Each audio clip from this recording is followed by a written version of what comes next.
So, liebe Zuschauer, jetzt wollen wir natürlich auch mal einen Filmemacher hier vorstellen, der allerdings nur Englisch spricht. Panos Aprahamian is your name, right? Yes, correct. So we would like to introduce you. First of all, you are a filmmaker here, and you're also presenting a film. Is that okay? Is that right for Yes, you? I am. I'm presenting a film here, a short film called "Odorless Blue Flowers Awake Prematurely." Yeah. Maybe it's the you repeat that? longest title. It's called "Odorless Blue Flowers Yeah. Awake Prematurely," Yeah. and I'm from Beirut, so Yeah. it's a film set there, Yeah. and it's a film Dealing with the 1 year after the Beirut explosion that happened at the port. Maybe you've heard about it. Yeah.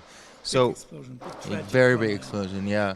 And so the film is about certain parts of Beirut that were affected 1 year after Yeah. the explosion It happened. caused a big impact, and maybe you would like to describe what happened and what you perceived, what you put in your film from that Okay. moment on. So what I was focusing on after the like 1 year after, but also this is a longer story. It's because there's certain negligence happening at the port for different reasons, and one of them being that these chemicals were not treated properly and not stored properly, which led to this. Explosion, yeah. Explosion, you can call it an accident, but in a way it's not really an accident because it happened because of people not doing their job. Right. And also that area for different reasons, like structural and infrastructural reasons, it's also very polluted.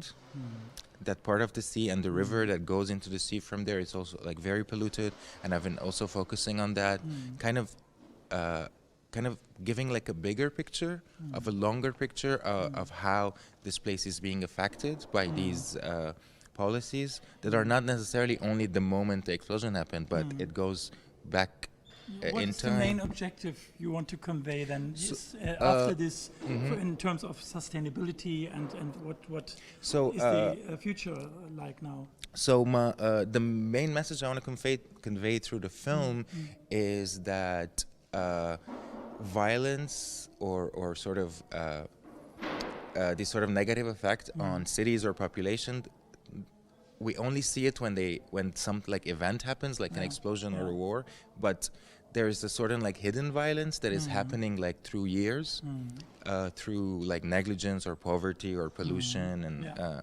so I want to kind of make that more visible.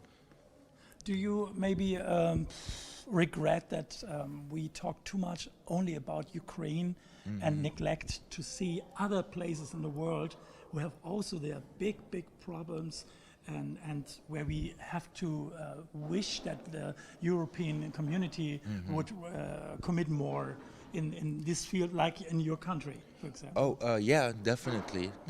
I think we should definitely talk about Ukraine and need to sort of have a Of course. spotlight there. But the way it's talked about Ukraine, it's as if it's the first war that ever happened, and while like that's all what of I mean. this. I mean, we don't see it in common in general. What happens in the world, and we focus only on one place and neglect other places. And sort of, and also the aggressors in Ukraine have been doing similar things in other countries, like in Syria, and that was sort of ignored. So maybe if that wasn't ignored, then the Ukraine situation wouldn't have happened. If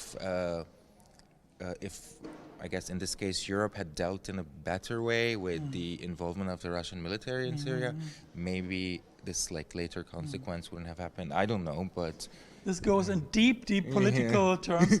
But at the end, what would you like to announce, or anything you would like to promote for your film and to say to the audience and give them? I mean, I would like to say that, I mean, in Lebanon it's the case, but everywhere that just people in general, but also media and like culturally, we pay attention to forms of violence that are not necessarily like momentary or like